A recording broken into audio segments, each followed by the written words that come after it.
Porque Enéas é um herói mitológico. Não se sabe se ele foi real ou não, assim como os fundadores de Roma, que são descendentes dele. E aí é que entra o ponto de se focar nas leituras oficiais ou expandir para leituras não oficiais, como as leituras da internet, vídeos da internet, e por aí vai. Só que isso tem a ver muito com o que a gente está buscando de forma dual. Porque a gente tem aquela mania de buscar o que é verdade e ignorar o que não é verdade.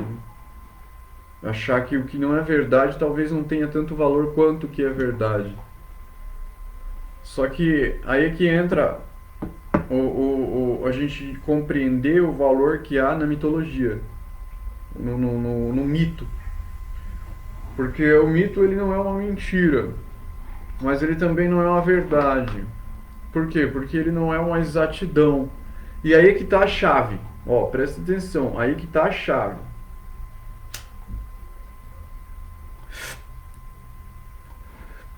Porque a inexatidão da questão é o que mantém a onda em fluxo. E isso é quântica. Eu não manjo porra nenhuma de física, mas isso é básico. Eu acho que isso é bem óbvio. A incerteza de Heisenberg tem a ver com isso, com o movimento da onda anterior ao seu colapso em partículas. Isso tem a ver com a experiência da dupla fenda. Tá ligado também à mitologia, porque sendo a mitologia uma narrativa que não se refere a uma mentira e nem a uma verdade, então ela nem afirma e nem nega. Ela na verdade descreve algo que poderia ou não ser. E isso é uma incerteza, certo? Essa incerteza é exatamente o que abre o campo das possibilidades. Abrindo o campo das possibilidades é que possibilita com que a mente consiga então retificar as memórias, reconstruir as memórias, porque ela não tem como definir o que foi ou o que não foi, porque ela não viveu de fato, ela não experienciou isso. O meu corpo, por exemplo, o meu cérebro, ele não tem as memórias armazenadas de 40 anos atrás em diante, ou de 30 anos atrás em diante, ele não tem essas memórias. E como que eu sou capaz então de acessar essa informação sem me preocupar em me perder na verdade ou na mentira? Aí é que entra a analogia feita através do sentido simbólico por trás de uma narrativa. Porque conforme o tempo vai passando e a informação vai sendo armazenada, vai amontoando milhares e milhares e milhares de livros. Só que aí é que tá, essa informação é muito densa para ser assimilada, para ser recuperada em uma vida seguinte, por exemplo, por uma outra pessoa. Então seria necessário então que fosse compactada, que toda essa informação lógica, definida, seja compactada. E aí que entraria então essa abertura das possibilidades que a incerteza traz, que a narrativa do mito traz, porque o tempo vai passando e a história vai sendo esquecida. Os livros vão sendo destruídos, as pessoas vão esquecendo, porém o que fica, o que é preservado, é exatamente a narrativa oral. A narrativa oral, a sabedoria oral passada de pessoa para pessoa, é isso que vai se preservando, independente dos livros. Apesar dos livros serem importantes, eles trazerem a informação para a pessoa, posteriormente essa informação é abstraída pela pessoa e expressa através do conhecimento oral. E é assim que toda a informação vai sendo preservada, não no seu estado exato, como verdade ou mentira. Então não tem como a gente saber. E isso também não é importante, porque o importante é o que a gente vai extrair de bom dessa narrativa, independente de ser verdade ou mentira. Porque o passado é isso. O passado nada mais é do que uma definição que o nosso próprio ego definiu. Ele acredita que é assim, só que na verdade é uma impressão que ele tem dos fatos. Porque ele absorve a informação do exterior e dentro de si que ele constrói de forma ordenada, de forma cronológica a narrativa. E essa narrativa ele define como verdade. E aí é que então que ele colapsa as ondas psíquicas em partículas, surgindo então um mundo sólido, uma realidade sólida, o que na verdade deveria se permanecer em seu estado onírico, mantendo então a consciência em um estado fluídico da matéria, em seu estado onírico. Isso através do que? Da incerteza do ego, a incerteza da consciência do ego. Essa incerteza que vem dos mitos, que tudo que se torna mito superou o teste de verdade ou mentira, passou disso, está acima disso, porque independente de ser verdade ou mentira, ainda se preserva, ainda existe. E é a mesma narrativa que a gente acaba encontrando por todo o mundo, em todas as culturas, em todas as épocas. A mesma narrativa. Porque é o que se preserva, é o que é perene, é o que é eterno. Essa perenidade que permanece, ela permanece porque são os impulsos da potência anterior à própria manifestação da matéria, né? Da matéria como a gente conhece, de forma luminosa, esses 5% de matéria luminosa que a ciência consegue perceber. Porque, na realidade, a causa de toda essa realidade visível é uma realidade invisível, que é, na realidade, a realidade metafísica. Metafísica porque ela vai além do físico. Ela é o aspecto negativo da matéria. Seria a matéria escura e a energia escura, né? E esse aspecto metafísico é o que tem maior influência na nossa realidade, que tem peso, faz peso, força gravitacional de maior força em toda a nossa realidade.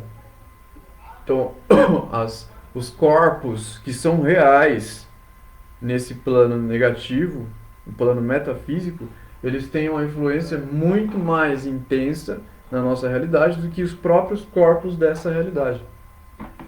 Isso é interessante, porque tem a ver com a potência que move os próprios corpos dessa realidade. Então a gente tem ilusão de cair na teoria de Newton, do Isaac Newton, da causalidade, de que toda ação traz uma reação. Só que isso não é verdade. Isso é verdade a partir de uma percepção limitada. Porém, a realidade ultrapassa isso. Porque a causalidade dessa realidade visível, na verdade, ela tem um elo perdido muito grande. Esse elo perdido é o que? São as influências metafísicas, dos corpos metafísicos.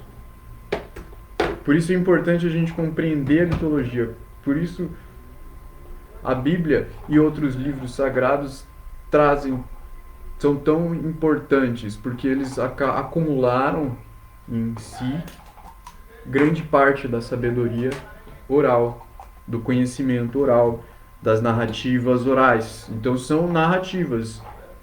Não importa, não tem a ver com verdade ou mentira. E eu acredito que os judeus sabem disso. Os cabalistas, pelo menos, sabem disso. Talvez não os mais ortodoxos, né? Assim como há em todas as religiões. Mas, principalmente, os cabalistas, eles sabem disso. Que a Bíblia não deve ser lida como algo literal, mas como narrativas.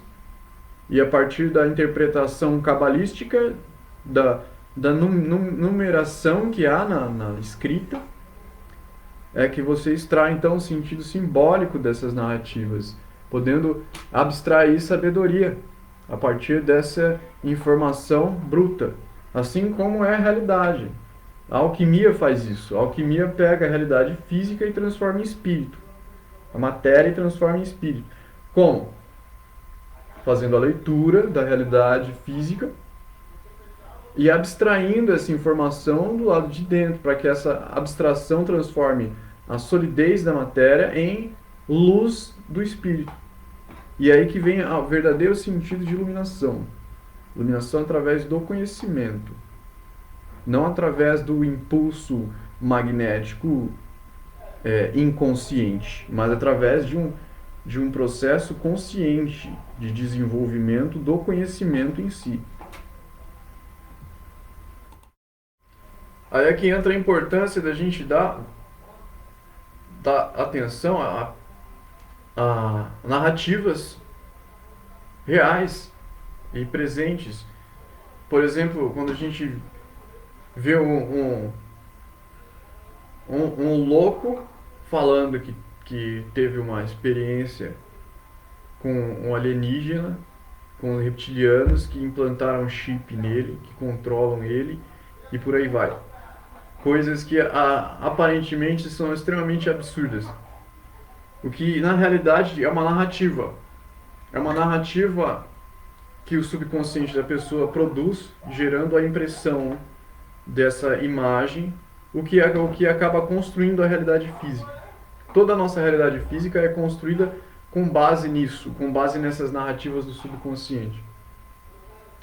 Então a gente dá atenção a essas narrativas, por mais absurdas que elas pareçam, a gente vai conseguir compreender, fazendo uma leitura analógica, a gente vai, pela fluidez da consciência, a gente vai conseguir penetrar o subconsciente do indivíduo e conseguir acessar esse subconsciente, poder fazer a correlação entre as partes do subconsciente até o inconsciente coletivo, alcançando então, por meio da analogia, a arqué, a substância que une todas as coisas. Essa substância é a própria potência em si, em ato, porque ela traz a infinita potencialidade.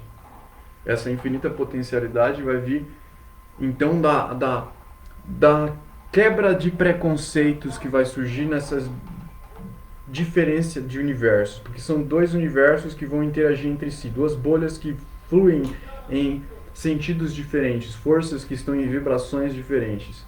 E a oposição gera resistência. Essa resistência é que vai gerar a iluminação da abstração. Essa abstração que abre a porta para a própria arqué, a vésica piscis para a própria arqué. E vai ser pela resistência à repulsa, por dar atenção a certas narrativas que aparentemente são absurdas, essa resistência é que gera a abstração da informação, a abstração da memória em sentimento, em potência, para que a potência seja renovada, para que essa narrativa seja renovada, para que a narrativa seja reinterpretada, para que aquela impressão que foi coagulada em uma matéria sólida, ela possa então ser retificada, ser transfigurada novamente em potência de criação de uma nova realidade. A memória então é reinterpretada e o passado é transformado, literalmente, gerando então um novo futuro. E toda a causalidade newtoniana do universo é destruída.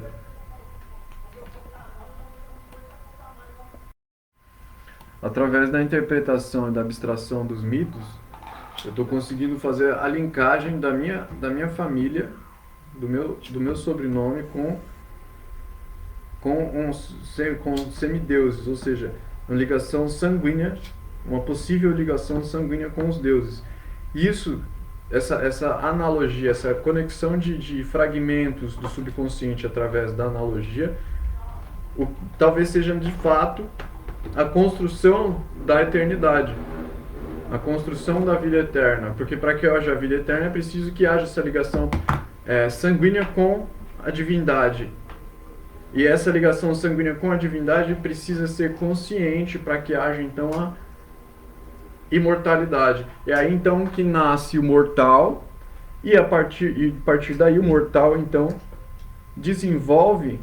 se desenvolve e conquista de sua mortalidade a imortalidade. Conquista então a entrada ao Monte Olimpo. Uma linguagem junguiana, na linguagem de Jung a gente tem ânima e ânimos, os dois aspectos da alma.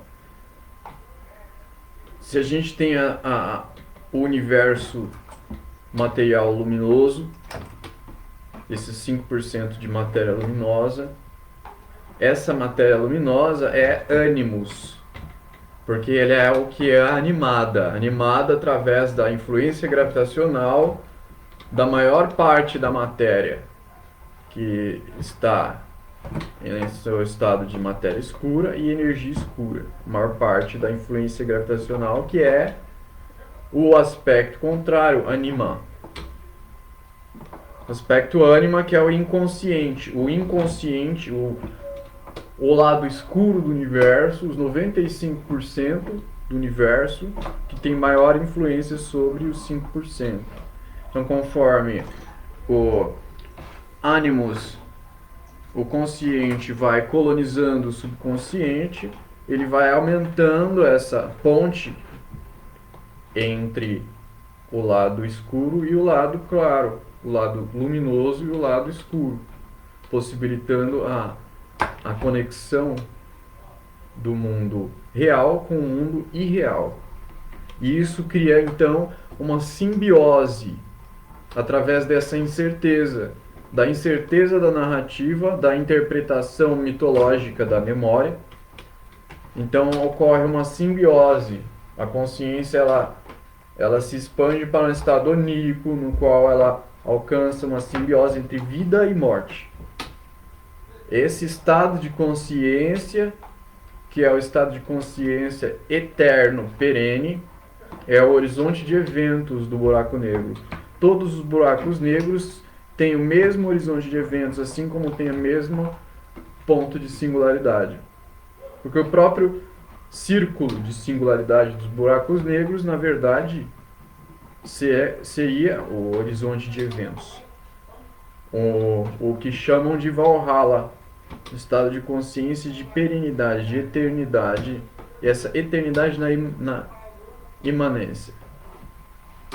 A imortalidade na mortalidade, em que o ser biológico alcança a consciência de um ser imortal. É como o anjo, que é o ideal do plano metafísico, que fertiliza o corpo do ser biológico com a sua influência gravitacional através da avatarização, produzindo então o filho do anjo, que é o Nephilim, que é meio anjo e meio humano, semideus. Assim como Enéas, assim como Aquiles, assim como Hércules e diversos outros mitos.